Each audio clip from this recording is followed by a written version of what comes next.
Hello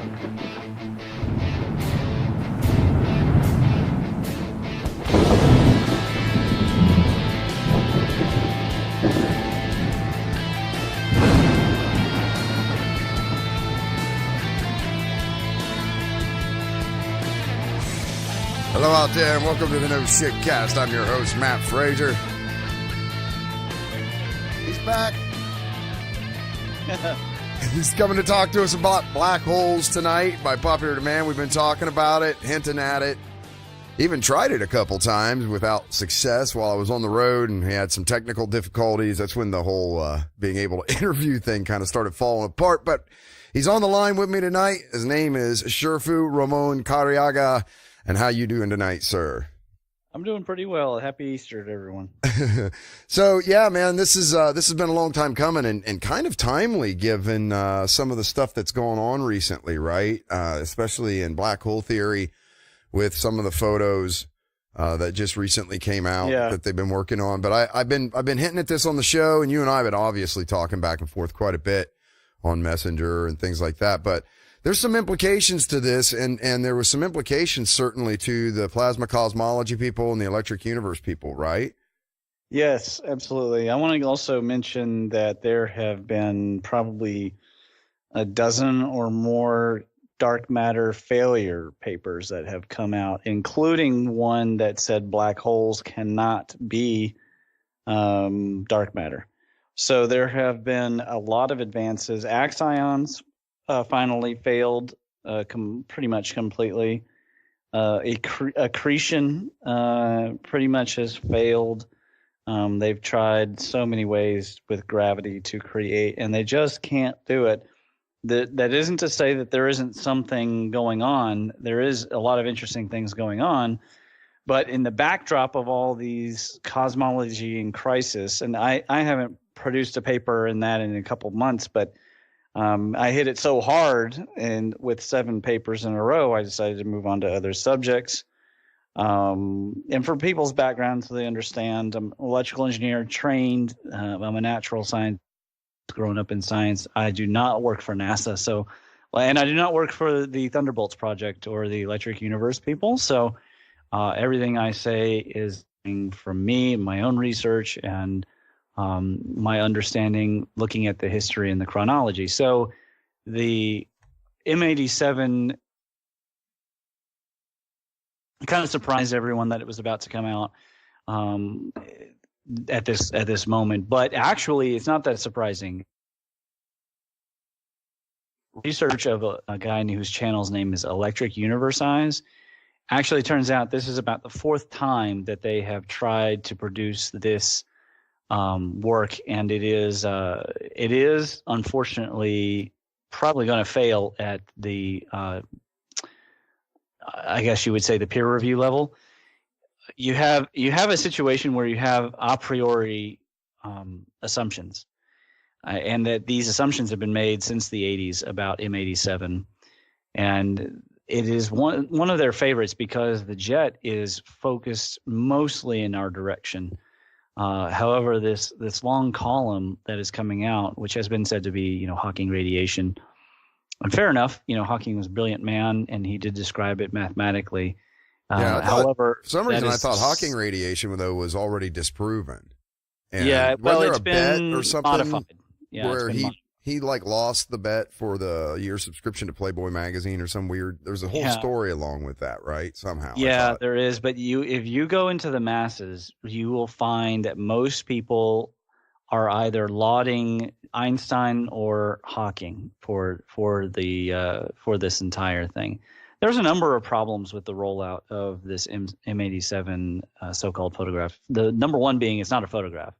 And people, unfortunately, they don't know what else to call it. That word's been around with it's kind of an amalgamation, isn't it, of a lot of different data points. In fact, the young lady who was getting credit from so many people, her code wasn't used in that. They just really loved the photo. And it is a cute photo of her reacting to the formation of this beautiful plasmoid image. However, her code wasn't used. It was an algorithm that was generated by several hundred people. They have models. They have lots of different models. There's lots of different kinds of black holes. actually. The classical black hole has died, but what you find is people using this image to support the classical black hole when it is not what they are looking at. They are looking not at an accretion disk, they are looking at a plasmoid, they're looking at a torus. And I have this quote pulled up for you. This is Winston Bostick from, I think, the 1950s, which would put it just after black hole was first idealized, but well after plasma cosmology. And when black hole was idealized, we were talking, at that time, people would have said, this is pure science fiction nonsense. This is the cult of Einstein. And the cult of Einstein at that time was just more of an admiration cult. It wasn't quite to the point of needing to go about wishing it into reality. In fact, I saw the channel Veritasium. He's normal man. I respect him generally. But, when he showed this image, he ended up then running some render just to create lensing effect so that he could be impressed by it. But because they didn't see any lensing here coming from this, but they did use radioscopes and radio frequencies to measure this. They had satellite locations, again, they're radioscopes all over the world, and then they would sync them with the quantum clocks to eliminate any lag between the different sites to render this perfect image. So I don't tend to doubt the programmers, and I don't like when people search for things a priori. I do think that at some level you have to guess what you're going to see, and then you run these algorithms and you see what you see, and bada bing, bada boom, you get back exactly what Winston Bostick said. So he said, the plasma is emitted not as an amorphous blob, but in the form of a torus. We shall take the liberty of calling this toroidal structure a plasmoid, a word which means plasma magnetic entity. The word plasmoid will be employed as a generic term for all plasma magnetic entities. So that's exactly what they're describing. In fact, the official press release said that this, quote, accretion disk is a plasmoid. And we are seeing for sure that it is in the structure of a torus. They've already measured this, actually. There are images that have been done in previous studies of M87 and of our own SGR-A star, which is the supposed super massive black hole in the Milky Way. And we keep coming up with these toroids. In lab, they use ion and electron beams to interact and generate the plasmoids, and they can reproduce these exact images. In fact, if people go to the news from yesterday either yesterday or the day before on the Suspicious Observers channel, Ben has actually dug up some of the laboratory demonstrations, and the toroids look exactly like this. And what you'll see is that some of the disk is at a higher energy state than other parts of the disk. And that's exactly what we're seeing in this image. Now, does that mean that the work is invalid? No, I think at this point, the plasma cosmologists are clapping and saying, thank you very much for doing all this work to these 200 people. It's unfortunate, one young lady, I think she regrets it, that she misspoke and gave the impression that she had generated the image. Of course, the media went wild with that. Yeah, but that's Katie Bowman who you're talking about. Katie Bowman, yeah. She's expressed regret that, because in reality it was hundreds of people, and her code wasn't actually used. Well, one of her coworkers came out in her defense, actually, and said that because immediately somebody tried to say she had nothing to do with it. Somebody else did all the work, but she was a team leader. She was involved. Yeah. And he came out and basically said she was one of her code and a lot of other people's code. And they had like 20 different models that they cross-checked against and different things like that. So it was for real a team effort. Yeah. So, but I didn't know that she was regretting anything. She regretted that people were jumping on it and giving her all the credit. Well, by far, she was definitely part of a team. There's no doubt about that. And they all did as far as I can tell, for the kind of science it is, where you have an assumption and you're using algorithms and simulations in order to prove your hypothesis instead of pure observation. It's just not possible to do traditional science with essentially a dot so far away that you would be guessing any other method. This was the only way that this observation really could be done, which is, I think, probably the biggest criticism of it is that they wouldn't just choose our own center of our Milky Way. They are doing it, but it's just not out yet. It's not ready. And lo and behold, it's giving the same basic shape. So you're seeing a toroid, but kind of on angle. And part of it is more intensely charged, or it's glowing deeper than the other side. Now let's talk about okay, I'm going to pretend I know what a toroid is. It's like a big donut. Sure, it's right? a donut. Yeah, it's a we're donut. talking about donuts. And so we were talking in the papers that I saw. We talked about the Birkeland currents, and that so I'm surmising from what I've read through, and there's a lot. That's why I want you to go through this with me. A lot of technical documentation and stuff in there, in the papers and stuff that you shared with me. But the idea here used to be, and I'm going to murder this, but like Hawking radiation was like everything in a black hole gets smashed down so much and then just sort of gets emitted as this thing called Hawking radiation that would shoot off into the cosmos somehow, if I remember right. And the idea that what you're saying that they're seeing here is that a black hole is actually a toroid, so it's a donut. And then the light that they're actually picking up is around that edge, around what they call the event horizon. Is actually like as plasma. That's how that the energy's that for the mass that's being sucked into this thing, it's being regenerated back out as plasma. Correct. Well, you're on your way, but you're still in the mire of the black hole paradigm because it's what we grew up in. So instead, think of currents. Electrical currents that come in through a process called Markland convection, and then they are compressed into a pinch. So the hole then becomes literally a hole. Instead of being an object that is infinitely dense and has a Schwarzschild radius of 0, and somehow that makes sense, instead there really would be nothing there. What would be being measured is the signal. Remember, they're saying it's the center is all this mass, but actually what our scopes are seeing is already a dot. It's a very, very faint dot. And they are having to collect a lot of that information in order to produce this image. So the dot that we're looking at it has a massive amount it has a lot of mass, but there's still no definition of what mass is.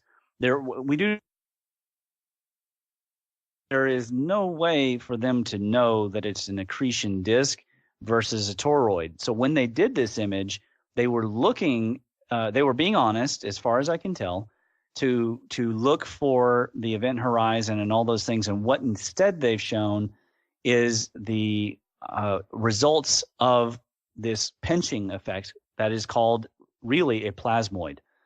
And there is an actual hole there.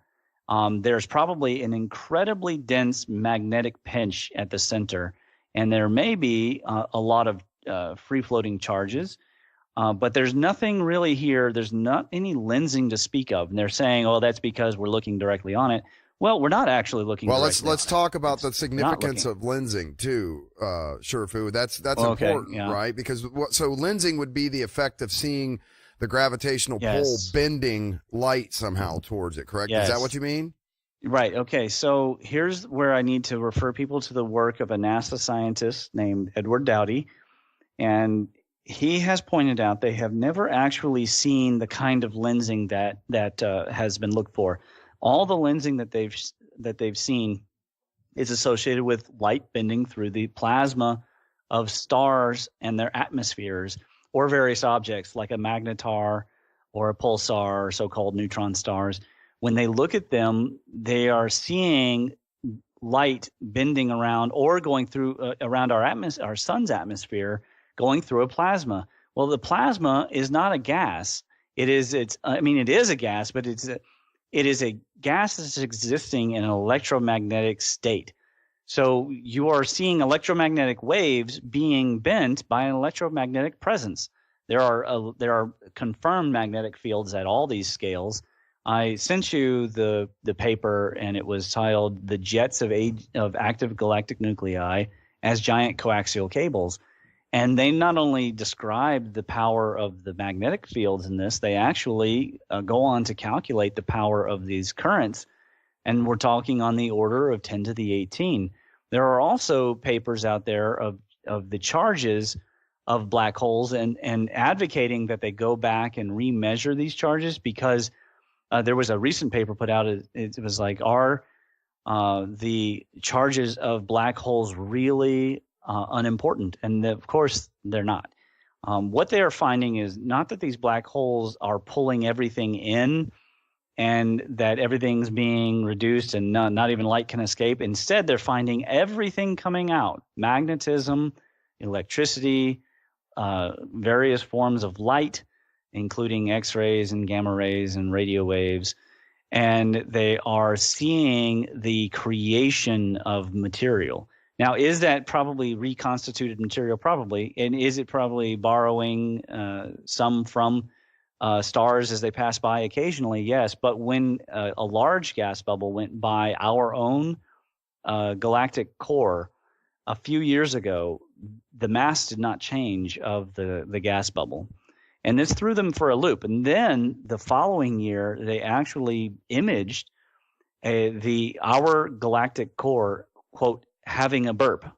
And a huge amount of plasma and gas came out of the core, not as a massive stream in the same jets that we're talking about, but as basically just a normal type Birkeland current, which might have meant there was some kind of change in the Milky Way's electric circuit. I don't know exactly what the implication is as to why it would so-called burp, but we do know that some of the behaviors of these stellar bodies can be really odd. For example, a number of years ago, like about 20 years ago, the sun stopped having a solar wind for a little while, like more than a few minutes, and it just turned off. And that demonstrated the transistor-like behavior of the sun as an electric body. More recently, a paper just released last week, they finally admitted that there are Jupiter-sized dwarf stars. They found one that was having a flare, just like the ones in our myths, and it was flaring at something like you sent me an article on that, right? That was power of the sun. Yep. That was crazy. And these Birkeland currents, let's point this out, right, while we're talking about this before we get too far away from that, are evidenced by like these counter-rotating currents that we actually see on some of the gas planets, where you can see these bands of currents going in opposite directions. And then it actually on the one of the poles, which is it? Is it which planet is it where you can actually see it, and it's like hexagonal shaped on one of the poles of one of the planets, right? No, on both Jupiter and Saturn. So Jupiter has, for its north pole, has an octagonal shape, and that is the shape that I have discovered the alignment with the Hopewell octagon earthworks. And then on the south pole, it has a pentagram or pentacle with 5 vortices. These are Earth-sized so-called storms. They're atmospheric vortices, cyclones, if you will. And they're Earth-sized, but there's 5 on the outside in a star configuration, and one in the middle. And then on the Saturnian poles, they're hexagons. But the Saturnian pole is interesting because as the solar system has broken down and Saturn is losing its charge, is being starved of charge because of the sun's solar wind, it has actually been changing color.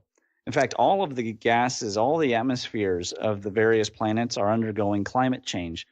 So Venus's climate is changing, Uranus and Neptune's climates are changing, the red spot on Jupiter is shrinking, and the poles on Saturn are changing color. All these things people can readily search for, and I encourage you to go to phys.org or Nature or ArcSiv or anywhere, and you can find these papers. They don't have a ready explanation, but we do. And the explanation is that the solar electric circuit is changing. The sun is currently its dimmest in 40 years, but it's putting out a tremendous amount of gamma rays, which is why I've warned people to not sunbathe very much. If you go out in the sun, spend maybe half as much time as you used to, because the sun is now putting out more and we have less ozone. So, and our magnetosphere is also degraded by 40%. All these changes are coming about because recently, within the last few thousand years, the arrangement of the solar system circuit has changed. And that may have instigated the sun to increase in some way, or maybe the sun is new. The jury's still out based on the myths, but that's going to freak some people out. But yeah, it is going to freak some people out. So explain that. You're saying that the current configuration of the order and amount of planets and things like that in the solar system has not been static for millions of years. This has changed, right? It changes because the solar wind is depositing charges all the time. In fact, we've seen with the Voyager missions, right, as the solar wind deposited charges onto the satellites, they started to drift.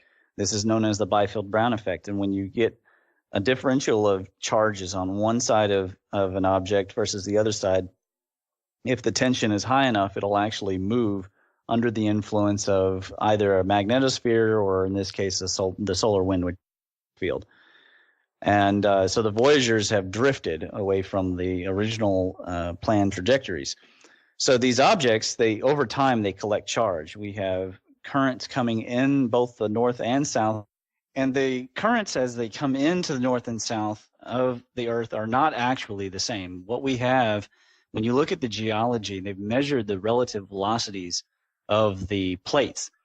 The ones in the southern hemisphere, so particularly at the Pacific Rift and all around the southern ring of fire, they're moving at a much higher velocity in terms of expansion in the direction towards Japan than the plates are separating in the northern hemisphere.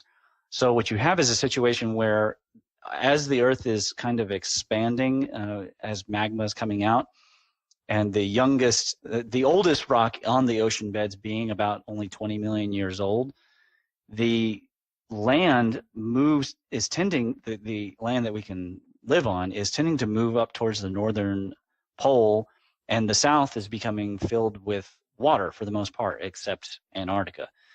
So there has been a lot of speculation as to the effect of these differential currents as they enter, but they are both entering. This is the main point.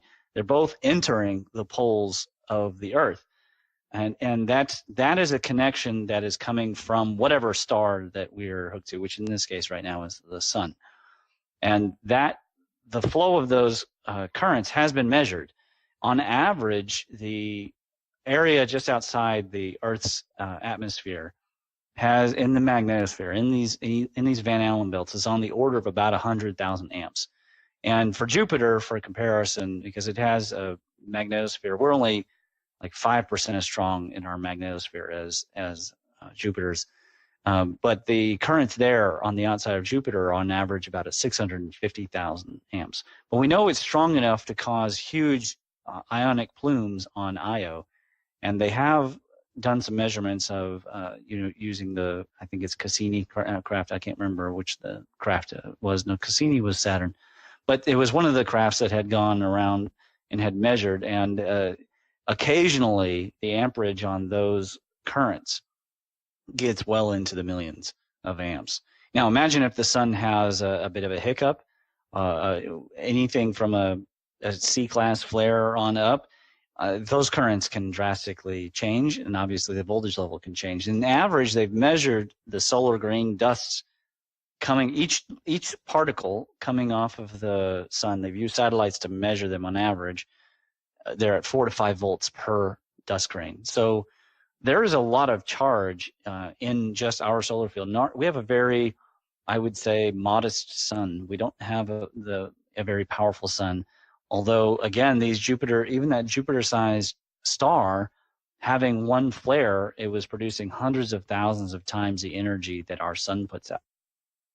There's a lot of potential inside there. Then it's kind of what you're getting potential for even the most common brown dwarf. The reason I like bringing up the Jupiter-sized one, or one like TRAPPIST, is that these stars defy everything that was being said was closed and finished science 20 years ago.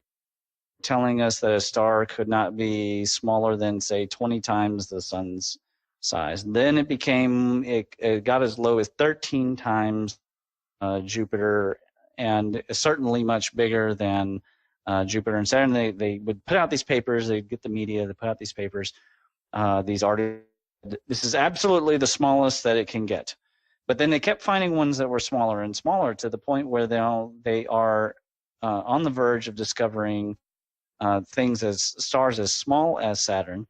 And on top of that, they have found stars that are cooler, listen to this, folks, cooler than your body.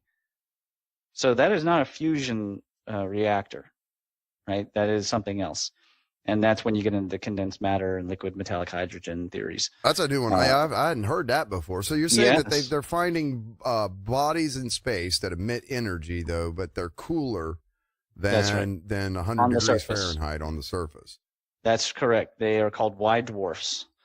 And so there's a whole class of dwarf stars beyond red and brown dwarfs. And the higher up it's kind of weird. The naming conventions for stars is not very straightforward or logical. And that's all historically related. So it just has to do with the different systems that people were using as they were doing spectroscopy on these stars. And it wasn't really logically put together. But the bottom line is, once we get out to the last letters of the alphabet, these are in kind of a sequential order of weakening strength. And when you get to wide dwarf stars, they are very cool stars, and they barely emit enough to see them. We're just seeing them with radioscopes, but we are not seeing them with telescopes. So they are very strange objects. Obviously, you still wouldn't be able to stand on one because they have large mass. They have large enough mass that they should be, according to gravitational fusion model, they should be generating a fusion reaction and be burning balls. We are also finding other examples of condensed matter or liquid metallic hydrogen behaving in, like graphite, behaving as a black body. They have found exoplanets that are darker than charcoal.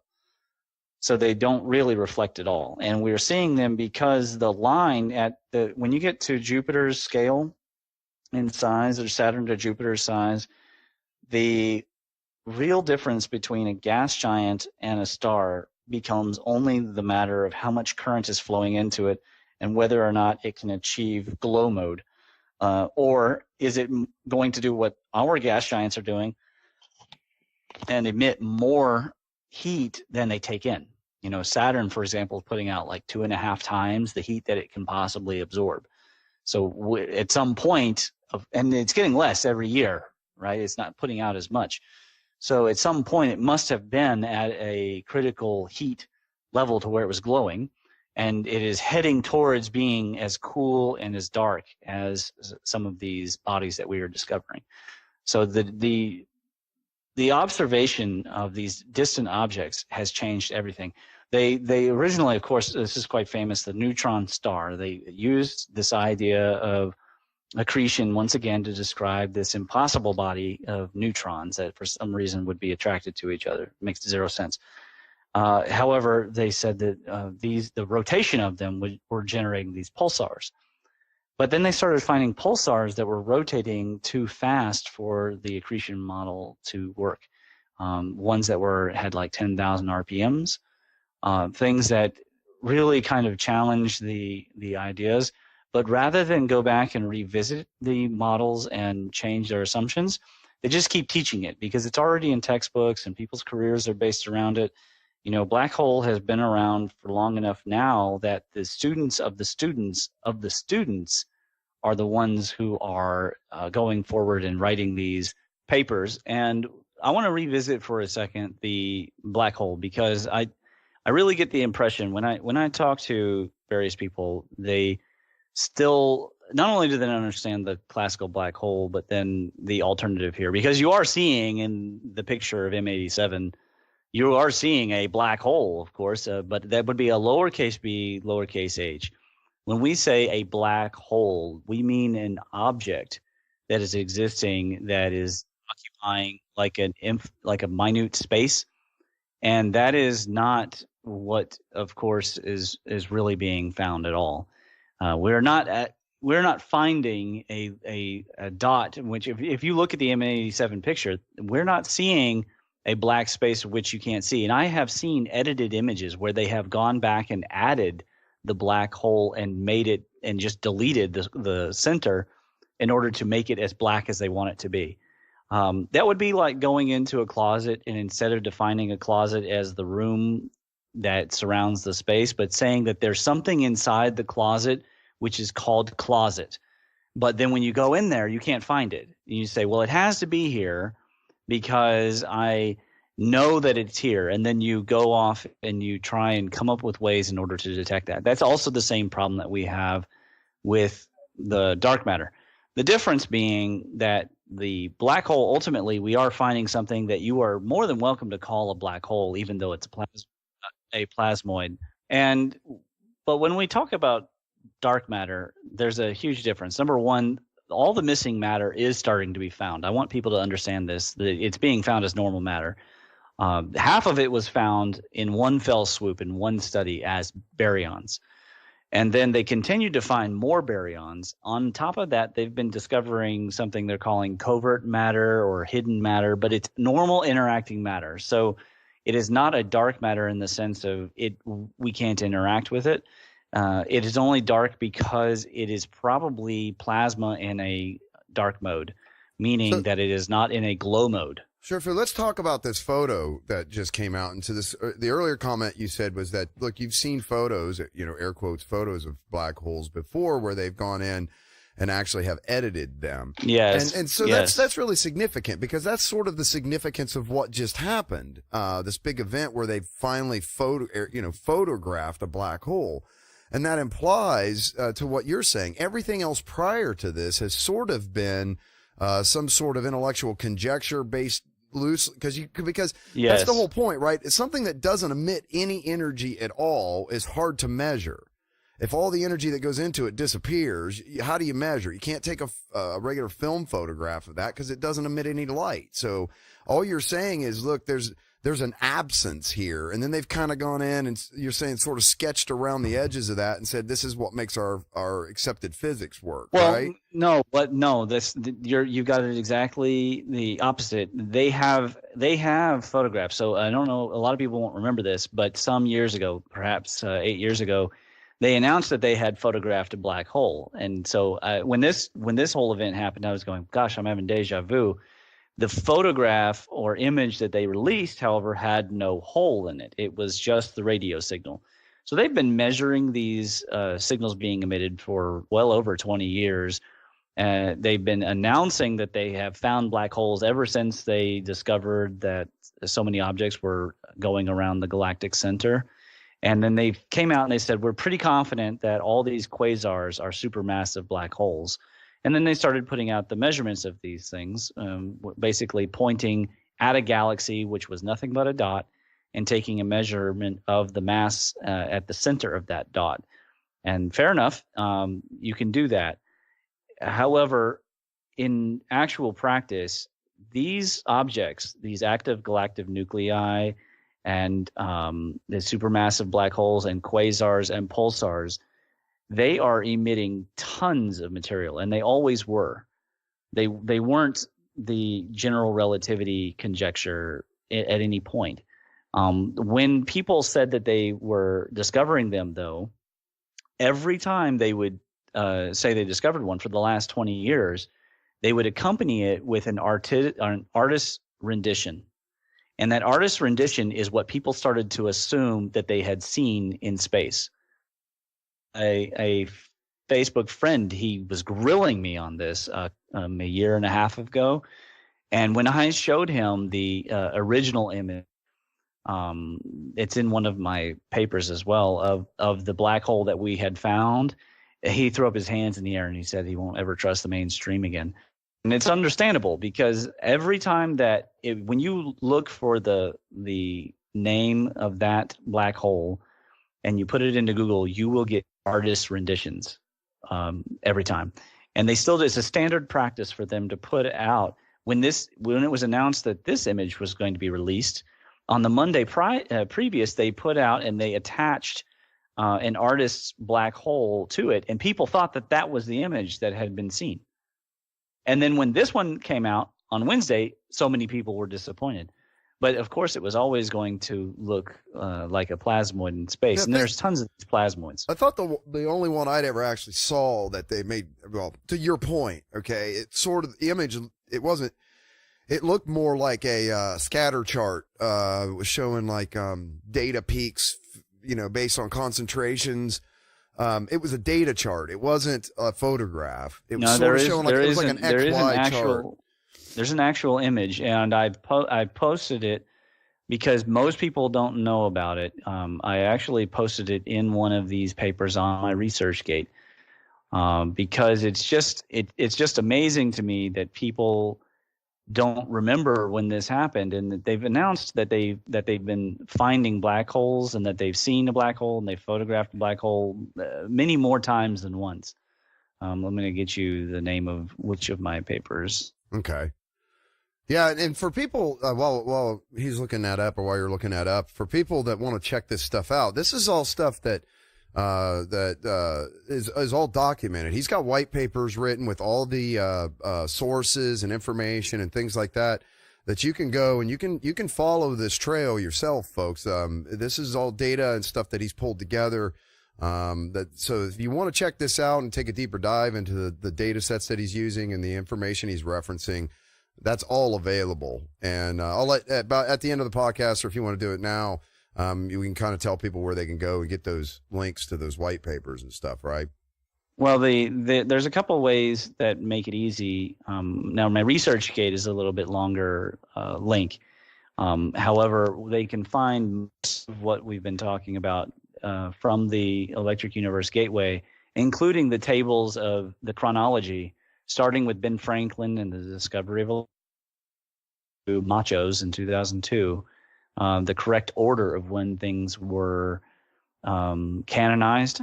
And it is rather shocking. Sometimes the order of things is totally what I would consider, bass backwards from what would have been ideal. The decision on the sun being a burning gas ball was made in the 1800s because of spectroscopy. It was not made because of gravity. It was not made because of fusion theory or quantum mechanics. It all had to do with spectroscopy. And that decision came previous to the existence of an atomic model, a working atomic model, not even the plum pudding model. It came certainly prior to the discovery of the electron, and most definitely prior to the canonization of anything quantum, including quantized energy. The very first intimation that we had that everything was in a going in these discrete waveforms that are at the Planck length level. And so we didn't have really any clue what the sun was.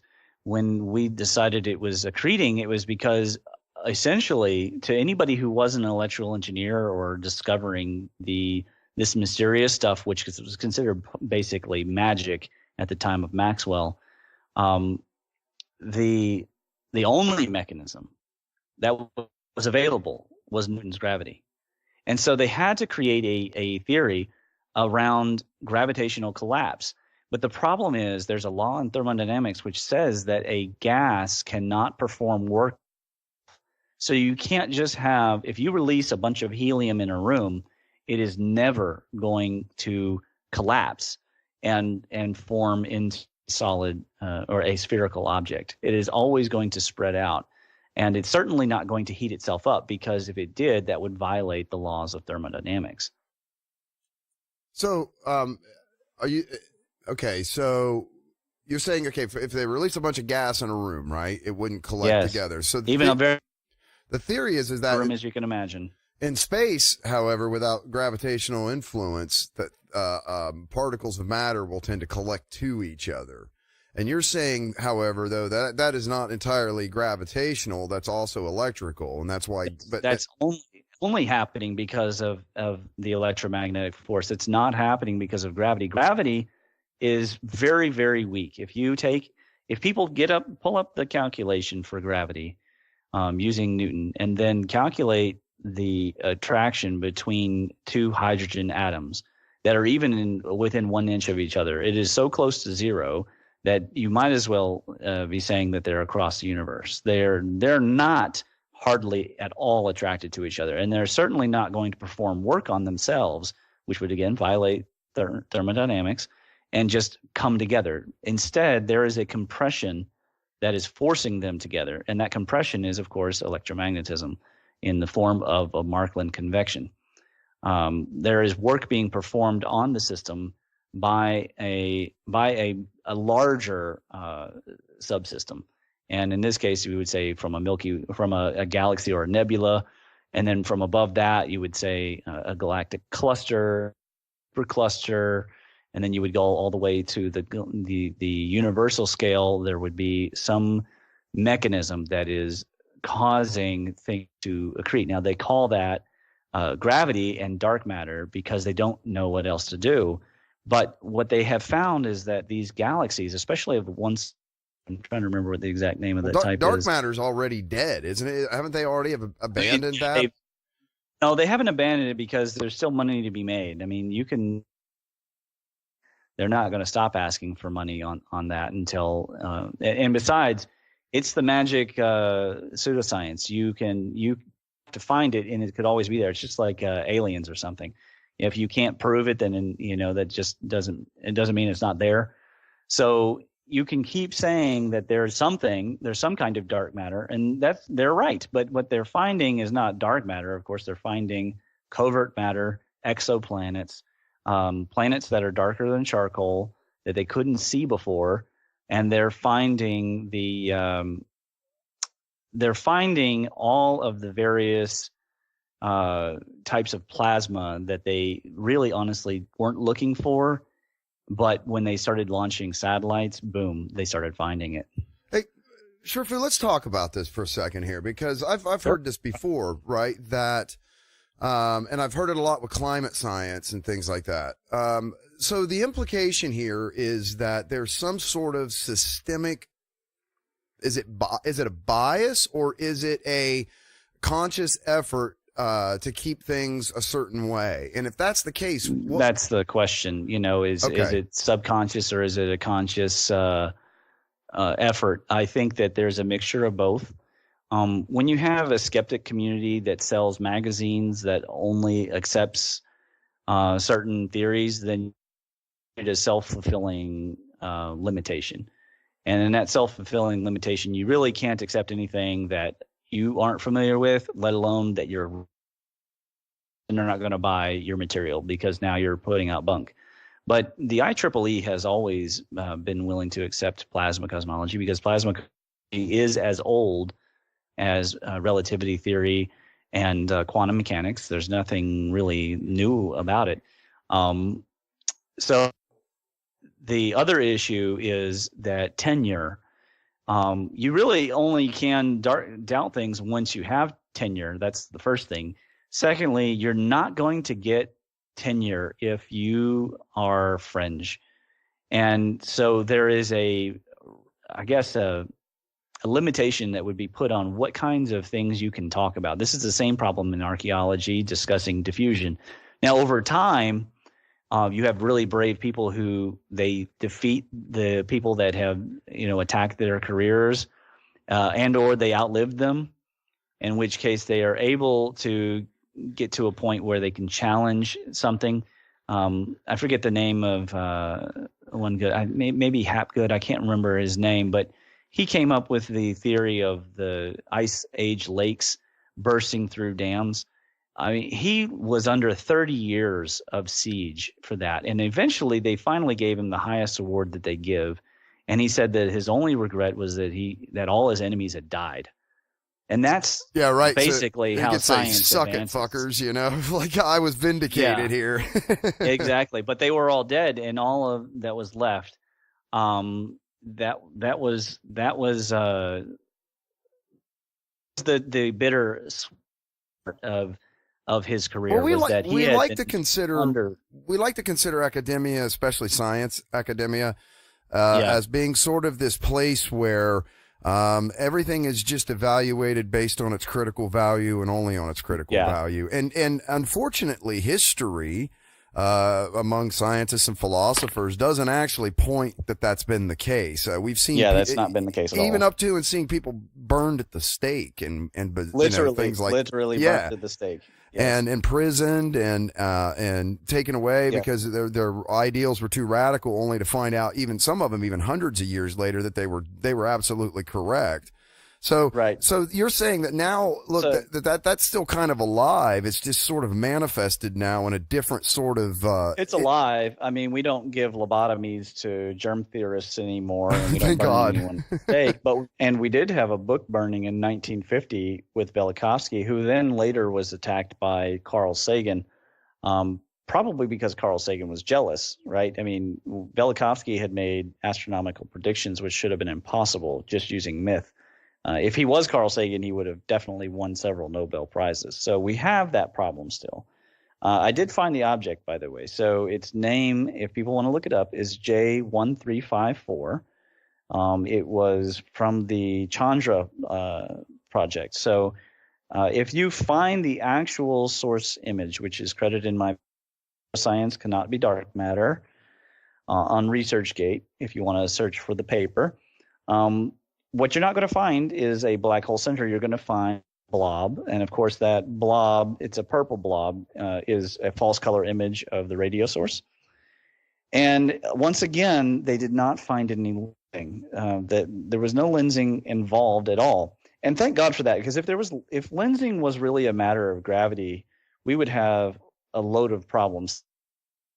Well, a lot of people are going to challenge that, right? They're going to say that we see lensing in our own. So that's how they proved Einstein's theory of relativity, right? Was the lensing around the sun based on the position of stars or something, wasn't it, during an eclipse? Yeah, they're going to. Yeah, but once again, you're talking about the atmosphere of the sun in a plasma atmosphere where the high magnetic field that we know exists there. Of course, it's going to bend. Right? Because light is electromagnetic. So it's a self-fulfilling. It reminds me of what's the most common way to prove, to demonstrate to high schoolers the theory of relativity? They take a ball and they put it on a piece of cloth, and it so-called bends the cloth, right? Yeah, correct. So what's the problem with this? The problem is you're using Newton's gravity to demonstrate Einsteinian gravity. And that's a circular form of reasoning. The two are not even the same. They're not. You can't use Newton's gravity to inform. It has nothing to do with time. There's no time element in Newton's formula. So you're using Newton's gravity to demonstrate. Secondly, when you drop a marble on that curve, it eventually hits the core. And if it didn't, if it was out on the edge, it wouldn't stay inside the orbit. So the model itself doesn't work either. And whenever you see those, they are always computer-generated models that work very conveniently. But the truth is, and this is the truth, my friends, is that the formula of special relativity were all Lorentzian transformation calculations of Maxwell's equations, which means electromagnetism. And they were first performed by Henri Poincaré, who is also the first one to postulate gravity waves. And he died. And because he died, no one could challenge Einstein except for all these quantum guys. And they challenged him frequently. But he didn't win the Nobel Prize for special relativity anyways. He won it for the photoelectric effect, something that was demonstrable in lab. And that's an important thing for people to understand about the relativity. Well, plasma cosmology, you're going to correct me here for sure. Plasma cosmology sort of falls somewhere in between Newtonian and quantum type physics, right? No, they're all happening basically around the same. In fact, the same paper, if people just scroll down to table 1, you can see you have here electron theory, 1897, which is before the final atomic theory proved, by the way. And then you have quantum theory, Max Planck, 1900, and relativity theory, Henri Poincaré, also 1900 to 1904. The mass energy relation, that is equals mc squared, which was in a different order for Henri Poincaré, also 1900. Gravity waves, Henri Poincaré, 1905. Then special relativity and photoelectric effect, Einstein, 1905. Christian Birkeland, 1908. Rutherford finally putting out his atomic theory, 1911. Then particle wave theory, Niels Bohr, 1913. Then general relativity, 1915. Then the proton discovered in 1919. See how out of order these things seem to our brains? Quantum mechanics codified by Born, Heisenberg in 1924. The Bose-Einstein condensate, 1924. Plasma cosmology becomes an official type cosmology in 1927. However, the difference is Langmuir created plasma cosmology out of observations going back to Christian Birkeland and the Aurora Borealis, whereas the work of Georges Lemaitre was pseudo faith-based. He was a bishop, and of course Einstein was also a man of faith. This is pretty well known, at least in his early years, and he endorsed Georges Lemaitre, but he didn't have any familiarity. Einstein had zero familiarity with plasma in space. It just wasn't his area of expertise. He was doing mathematics primarily, and again, he had done the photoelectric effect. It was not a well funded or talked about thing, but the Torella experiments were pretty famous. However, almost nobody was really doing those, and that, which is a real shame, because by the time you get to where they are doing Torella experiments, guess what they're finding? Galaxy shapes, and guess what those are doing? They're rotating at the same speed, and in fact, they were matching. When you go back and look at these galaxy shapes, they are matching in their rotation behaviors these synchronized galaxies that are out rotating in space. And here's the funniest thing about it. These galaxies that are rotating in space all at the same rate, all in the same direction, they also tend to line up along these filaments that go between galaxies, and they line up in a way that is impossible for it to be gravity, because they are all pointing basically in the same direction, and they're the disk, I guess the cyclone, the arms and everything are all pointing also in the same general plane, so along the filament. Am I feeling this right in that what it seems like then that you're implying here is what's happened is so it looks like people were sort of headed down the right path, and then it was all of a sudden sidetracked by a more charismatic sort of celebrity status of physics. It's maybe that. I mean, is that Einstein achieved a very rare and coveted status in society, and it certainly he lamented it, and he wasn't a big fan of being worshipped. Right. Others have wanted to be. Feynman was known for, he liked to be famous. He was kind of a card, and he was friends with the guy who came up with the theory of quarks named Gell-Mann. They were roommates even and went to the same college until, Feynman's ego got in the way of them being friends. So there was, certainly by the 40s and 50s, a movement to become famous. Now, the quantum people, that seemed to be more about how weird could your theory get, because everything was weird, question reality. And they were wanting to get away from the classicists. Because certain people, like Heaviside, had real difficulties with the establishment. These are like the hippies of the physics world, right? These guys were like far out, man. Yes, they were totally far out, and relativity was far out, and quantum was far out, and plasma is also far out, but it's so lab based as compared to all this really sexy math. The ultimate of the sexy math. Sexy math. Well, it is when you look at superstring. When you look at superstring theory, and Susie, was falsified almost as soon as they found as they turned on the Large Hadron Collider and they started finding the Higgs. They found that Susie didn't work, and it looked great. It sounded great. String theory was the future. we're going to achieve it, and then boom, it just didn't work. They made no predictions that were any good. It was okay. as So explain that, Susie. What are we talking about here? Super strings and supersymmetry. Okay. So talking M theory and the 11 dimensions of space, and the explanation of the quantum foam, which is also itself hypothetical. Because it's at a state that's at a scale that we cannot observe. Anything below the wavelengths of light that we can see, or even use an electron to get at, we just don't have an ability to go to the Planck length. So now you're talking about these strings vibrating at the Planck length or smaller. It's, of course, at this point, we would say a fantasy in terms of scientific hypothesis. And there's nothing wrong with that if you can find a way to prove it.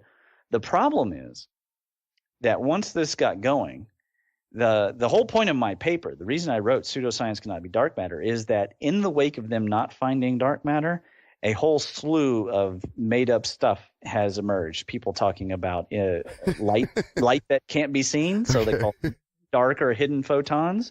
Negative mass, however that would work. You have... Well, it feels very much like, okay, I can't explain it, so kind of what you're saying is like, so we're just going to start making some shit up, which is sort of... Exactly. Which is sort of like what man has sort of done its, our whole existence when we can't explain. So, something comes and hauls the sun off in a chariot and takes it to the abyss.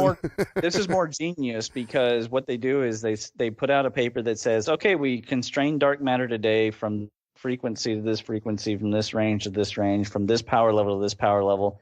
And it leaves so much room left for other forms of dark matter that people can literally come about, make their own dark matter up, and then go and get a grant and then go search for that dark matter, and then come back 2 years later and say, well, we didn't find it, but isn't this great that we looked? Oh, yeah, I do want to touch. That was one of the things I was wanting to get at with you a little bit earlier too. Is that is the implication then that there is a monetary reason for doing this, and that yes. the people that are doing it know damn well that what they're doing is at this point, since 2015, they should know, because the papers on the crisis in cosmology were not written by me. Because that would be kind of criminal, right? It's kind of what is that what you're implying? I think it's criminal, but the funny thing is that they keep proving more about the plasma cosmology correct. So like Neil, he's all about it. I'm upset that it's not the most efficient way for us to go about it. But at least it's better than wasting money on some things like the F-35. But I would say, I see. Yeah, at least they're still doing science. They're just not necessarily. So you're saying it's that a form of science. Neil's kind of digging this because it's just reinforcing all the stuff that he's been saying, kind of thing, right? Yes, and we're talking about Neil Thompson here, right? Yes. And at this point, I mean, we're heading toward the unification. We've already unified electric and weak, and we're going to end up unifying the rest of the forces with electricity. The unification of quantum chromodynamics, quantum electrodynamics, and magnetohydrodynamics is the new frontier mathematically.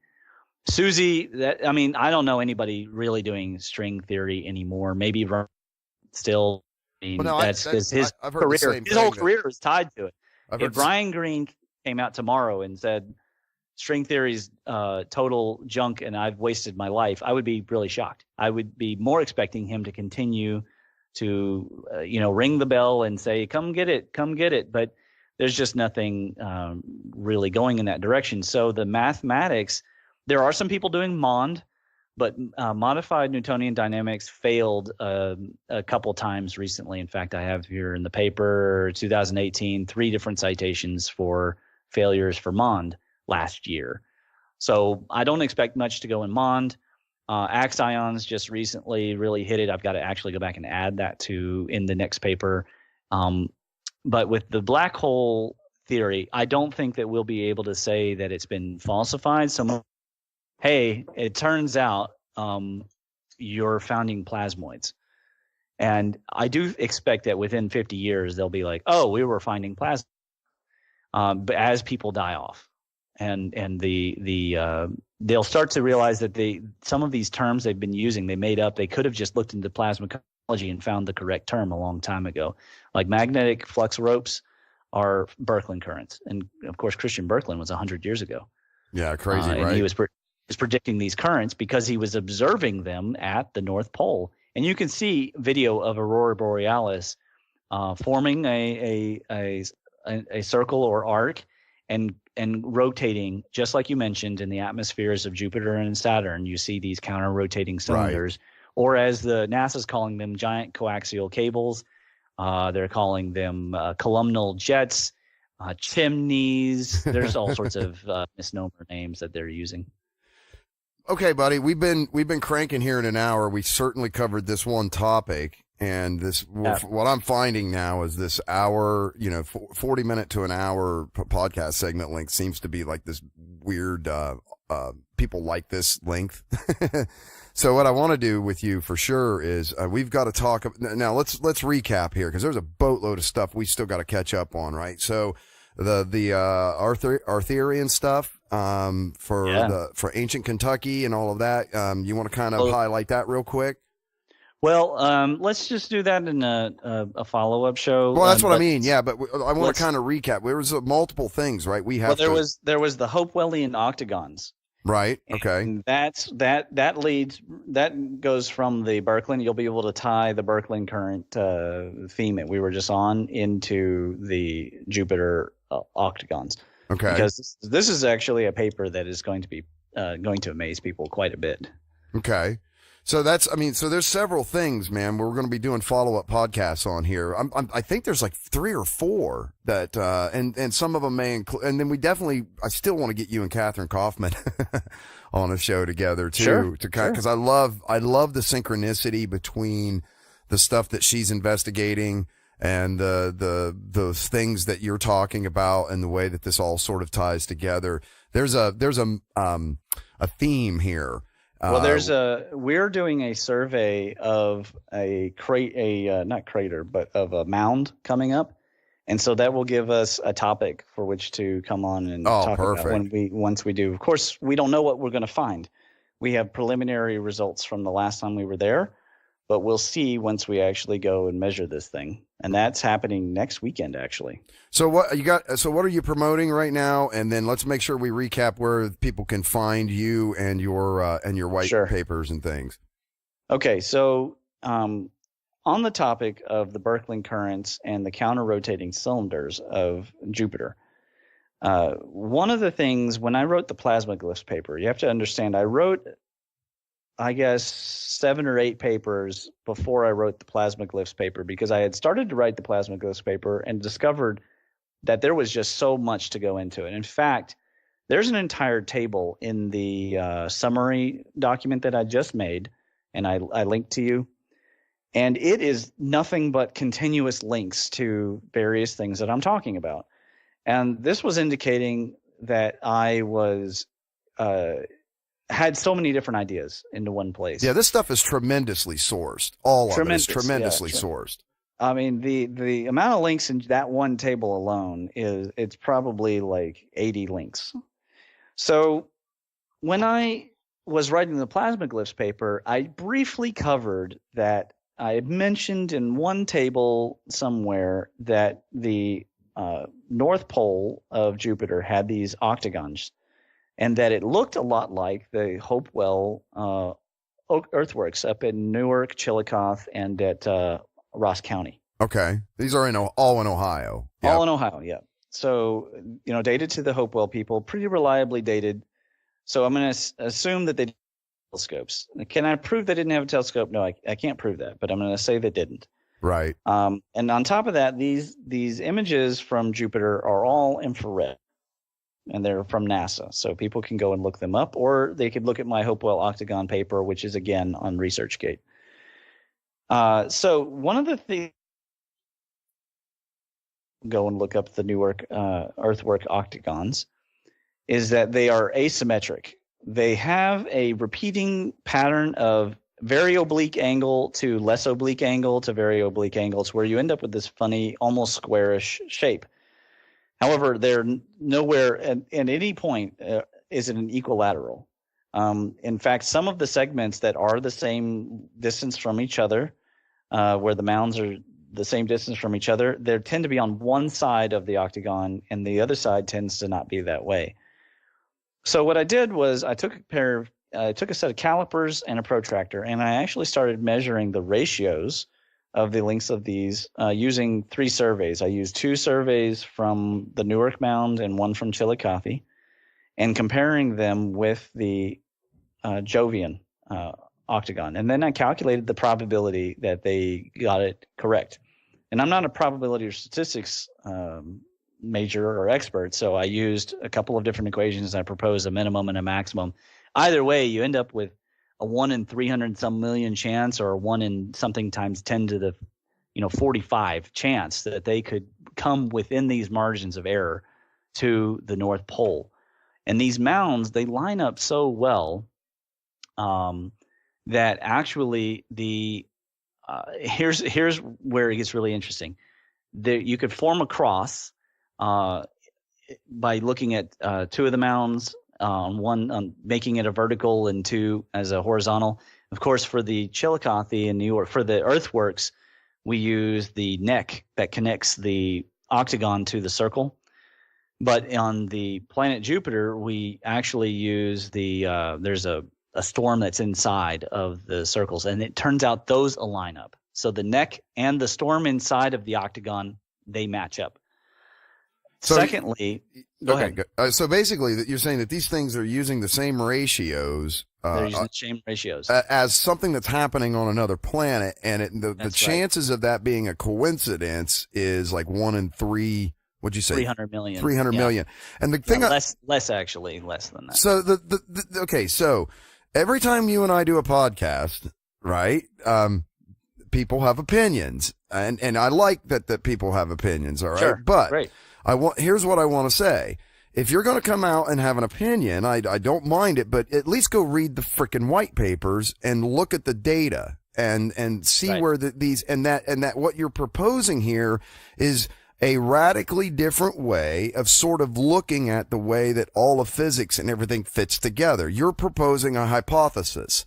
That's right. And you are open for an intelligent discussion about that, no doubt, right? Yes. And when you say, well, I'm so open that in the document I provide the very where I draw out the lines and label everything, so that you, the listener, can take your own calipers and take your own protractor and measure these, and you can compare them with my handwriting and with the data tables that are in. And you're going to give them the math equations that you used. In the yeah. So that's what I mean. You're very completely everything's out here. It's out. This isn't. Mind. Yeah. Yeah. And so there's a lot of stuff that you and Neil and now I'm seeing since I've started following you guys here, I've seen a lot more of this thing. There are a lot of people that are making some very convincing sort of arguments. They're pulling together data and they're simply presenting this for review. And in the world that we believe that science and academia actually exists in, it's just being put out there for consideration, and that if new data proves a better way to do something, then that new data should be adopted. That's it. Right. That's all that's going on here. There's no conspiracy theory or anything behind it. This is the worst conspiracy theory in the world, because you put all your sources and citations on white papers that anybody can download. Right. I mean, that's right. It's bizarre. And let's be clear about the only accepted archaeological argument for the Hopewell Octagon is that it's a lunar calendar. So there's a couple of rebuttals to that. The first is you don't need something that is the biggest earthwork in the world to create an equinoctial calendar. You certainly wouldn't want to waste, if you have an agricultural society or subsistence society, you wouldn't want to waste a lot of calories on it. And it would be very difficult to maintain. And also, it does require that they were using math and they were using observation. So they had to have some form of language in the form of writing. Whether or not we have inherited it is kind of irrelevant, because it may have been put on a medium that just isn't going to exist. If the internet went off tomorrow, most of mankind's knowledge would be lost instantly. So that's scary as that, shit, buddy. Oh my God, that's true though. It's totally true. So the other thing is that actually it probably is also a lunar calendar because the Jovian myth of Jupiter includes the introduction of the moon. And this comes from the Enuma Elish Tablet 6 from Sumer, which way predates the Hopewell civilization. So probably this site is actually ancient back to the Jovian age, which would be during the Archaic period. And possibly the megalithic period. We don't really know exactly when Zeus stopped being our new god. He just kind of fades from the background, and Hercules becomes the main person in the myth. However, they would likely have maintained the site. And we know from the Cherokee that the mound builders did maintain using baskets of dirt. They did not use wheelbarrows. They knew about the wheel. They knew about circles. Any of these earthworks are perfect circles. They just did not use them, probably because it was sacred. In Egypt, they worshipped the Ot. In this data that I have found, the crisscross across this octagon comes within like a 0.18 from the satellite measurements of these Jovian octagons, what I call the JOPV, the Jovian octagonal polar vortices. Right. And they're all the size of the Earth. Now, here's where it gets even weirder. The triangle formed from 3 of these that I chose at random, basically. I chose them based on just my idea, right? I didn't have any particular reason. And they line up in their triangle. Once I rotate and I find which orientation they were looking at, the JOPV, and that's within 4.36%. So there's a definite side. I know which side they were using, and so the octagon's letter A becomes the Jupiter letter C. So when you rotate it around, you get this triangle that is an acute triangle where it is almost 50 degrees on all 4, the 3 surveys and Jupiter. And then I use that and I predict with what high bank, the earthwork at high bank is going to be by the end of the paper. And high bank falls within 6 out of 11 constraints. And most of the constraints that it failed are just standard deviations. So it's just a matter of it not conforming to the same quality as Newark and Chillicothe. And I prove this again by overlaying with Photoshop. I take the surveys, I magic wand out just the mounds, and I keep the constrained size, and then I rotate them and scale them to match the survey, and I overlay them. And you can see in the paper, you can see that the Newark site is actually much better than Chillicothe, which is much better than High Bank. And here's where it gets the best. Of the mounds done in the Squire Davis survey back in the 1850s, there is one of the mounds at Newark that sort of stands off to the side. It's not conforming to the octagon very well. So naturally you would think, oh, well, this is a dirt pile. This is resistance. We're talking pre-Bronze Age to Bronze Age. It depends on the level of technology, whatever you believe the Indians were capable of.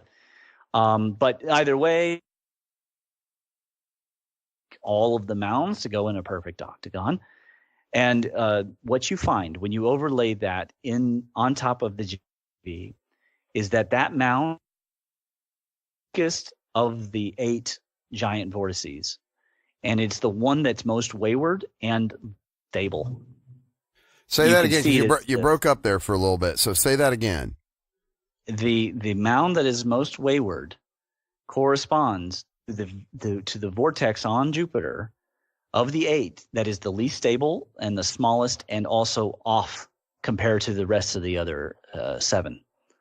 And I have that in the overlay in this paper.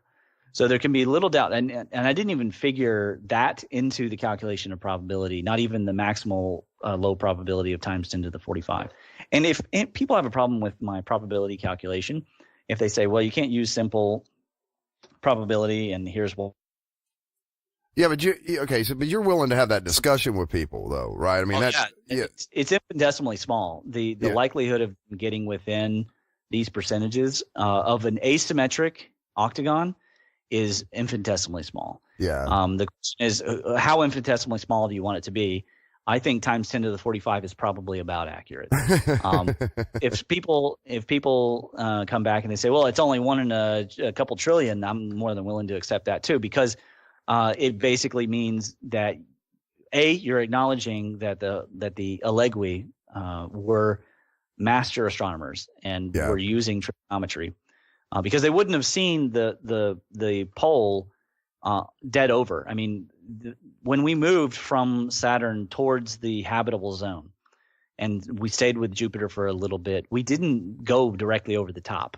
Right. We did have an irregular path, but we didn't go directly over the top. We had to have seen both the North and South Pole, because we have in our myths and inspirations from both. However, here we have three individual sites of improving quality,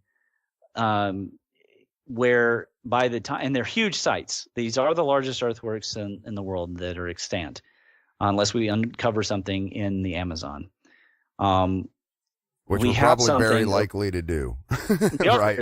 There is also the same octagon in the Amazon. I just don't have an orthogonal view of that octagon, but I will when I finally find an orthogonal view of that octagon from the Amazon that has been unburied. I will repeat this, and I'll use some LiDAR scans from Newark to compare it with. But the alignments of them are impossibly similar. And anybody's welcome to use my pictures here, or repeat the work and start off from scratch if you like, and compare the results. I did use inches for the calipers, because it doesn't matter when you divide ratios, the units go away. So I wanted inches because the inches on the caliper were more precise than the millimeters. Okay. But I provide all the images and all the data tables, and even the very spreadsheet that people can go and copy and paste and everything. They're more than welcome, and just cite my work. It's all on ResearchGate. When they go to my ResearchGate, which there is an entire project called Extended Plasma Electromagnetic Cosmology. That's where the 7 papers on dark matter are, including Pseudoscience Cannot Be Dark Matter. Right. And the Hopewell Octagon is there. There are some other projects, but they're not all directly related. Well, there's another project you're getting ready to roll out here real soon too, right? I mean, are you ready I've to? Always got, so yeah, when we go to the Arthurian stuff, we'll be talking about comparison of Chinese. There are now 2 papers I've written since the Sumo paper we did briefly go over, but the basic gist is that I'm using Chinese glyphs from the ancient days, which are not under anyone's scrutiny, right? These aren't Rongo scripts or something that somebody says, oh, these might be forgeries. These are original scripts used by sinologists. And I'm finding plasma glyphs from, that is, Paratian hypotheses, right, of language based on plasma and planet shapes in the sky. And I'm uncovering evidence within the Chinese, and now I'm at the point where I'm comparing it with the Kolbrin. And Kolbrin script is very controversial. That we'll have to go over that in quite a bit of detail, but with the Arthur myth. But the plasma glyph comparisons with the Chinese they're proving very well, and it's to the point where when you look up a word in Chinese and then you take that character and you put it into the etymology engine, these glyphs that have all the hallmark archetypes of the Saturn myth and the Jupiter myth and the Venus myth every time. Yeah, I mean, it's the weirdest thing. It's so beyond coincidental, right? It's beyond coincidental. And these archetypes and the way that they show up in all of these different places too. It's just it's weird, because it's one of the things is once you start seeing it, then you can't stop seeing it. You can't stop seeing it. It's every time you research something. And so for that work, people should go to my academia, because I don't put that type of archaeology work. I only put archaeology work that is me using calipers or something to measure ratios, like astroarchaeology onto ResearchGate. If they want to read the etymology type papers and see these plasma glyphs in Chinese form then they should go to the academia page, which is uky.academia.edu/Shifu Careaga. And then you're more than welcome to, cast doubt and aspersions on those papers. They are mostly conjectural, especially the latest one, which is Utel the High Lord, which is the Colburn word, and versus Shangdi, which is in the Chinese. That one is particularly open to critique because it involves not just the Arthurian myth, but Welsh stones in the Ohio River Valley. However, it is a really fun paper, and I hope people look at it with an open mind because I had a lot of fun creating it. Right. And it could introduce them to some history that they had no idea about. It's open to a lot of critique, even among diffusionists and people who are interested in Arthurian legends. This is all really controversial. I will be speaking on that very paper at the next Ancient Kentucky Historical Association meeting, which is in Louisville on May 19th at 2:30 p.m. and at the Kratz Place. And people can find the AKHA group on Facebook, the Ancient Kentucky with an E Historical Association. We do a lot of interesting stuff. We're into all sorts of things. We could tell you where Camelot is, so think about joining us. At least join the group if you don't join to get the newsletter. Yeah, it's a really interesting sort of way that's been woven together too. It's fun. It is. You're right. All of this stuff, especially the Arthurian stuff, was just and I don't think we took a deep enough dive. I think we just hit the surface of that when I was interviewing.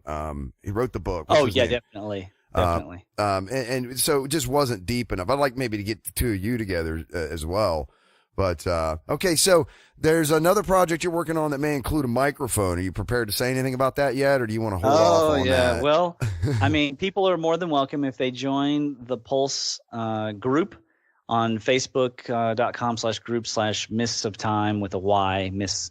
So the show will be all about news. It's a little different than the Electric View because the Electric View is us getting together and discussing these scientific findings and results and our speculations, and it's a really loose format. It's very organic. This is going to be a little bit more structured. The newsletter provides a kind of a framework that comes out once a month. It's totally free. All that's free. Everything's free. Right. And then the show will cover the pulse, as in what's going on. And we're saying show, pulse, you're saying podcast, right? You're going to be putting together like an actual podcast show. So go ahead. I'm sorry. Yes, and it is a podcast, and then the Electric Pulse will be all sorts of the news from these papers, because I can't actually write enough papers to keep up with all the papers that are coming out. I mean, we're looking at every day another 6-7 papers that provide the evidence that we need. Okay, and that is all on the Gateway, so it's much better if people want to find that. Then they need to get on to the Gateway, and hopefully it's easier if you just put a link to them. But the podcast will be launching as soon as possible. They're working on the finishing touches just to do some beta testing, and then from that, I was hoping to do it in April, but it'll probably be May at this point. But that's okay, because then there will be a couple newsletters ready. Well, so you'll have some backing material to point to that's right. As you're doing the shows, for sure. Man, I can't wait. Yeah. I'm so excited for this, for your show. And when you told me you were thinking about doing that, I was like, oh, this is going to be great. I can't wait to hear this thing. It's been a long time coming, because I've been trying to unify all these disparate things that I do, and so the newsletter ties it all together in a very simple one-page format of links, and keeps it simple. And then, of course, people can always go deep dive from there and get more and more into it. And it casts such a wide net, and that's what took me so long to try to kind of get my mind around it, because the implications are so far-reaching into so many different things. Yes. With sort of how this is all, and you really have to understand it or look at it all from a very, it's like I said, it's just so vast. It's archetypes, where they come from, why they come from, like it starts putting all this stuff together. And at first, man, your brain's like, what the hell are you talking about? Because, and then when you kind of sort of get it, you can't stop seeing it. And that's pretty wild, man. I haven't had anything that's really turned me on like that in a long time. And so, I mean, it's really interesting stuff, folks. It's worth taking the time to really explore this. And understanding, look, I mean, you guys are putting all this stuff out here in white papers. Yeah. This isn't crazy, YouTube, whatever you call me, those nut jobs that are just black. I mean, this is all citations. The flat Earth thing drives me crazy because people try and compare this to flat Earth, and it's totally opposite. Or sort of the ancient aliens kind of, yes. All of that kind of has. Look, that's not what this is about. Check this out. This is different. Well, and we are based on a tradition of the natural philosophers. We are not based on the mystical mathematics. We do have mathematics in the electric universe. There are calculations for the Birkeland currents. I have provided calculations for the thunderbolts of the gods. I mean, there is math involved. There's stuff out there, yeah, for sure, yeah. Yeah, but it's not about the math being the language of God and this kind of faith. It's observation, empirical data, and going forward with what we know works because we're using it right this moment. Right. We're using electromagnetism right this moment, and electric circuit theory. So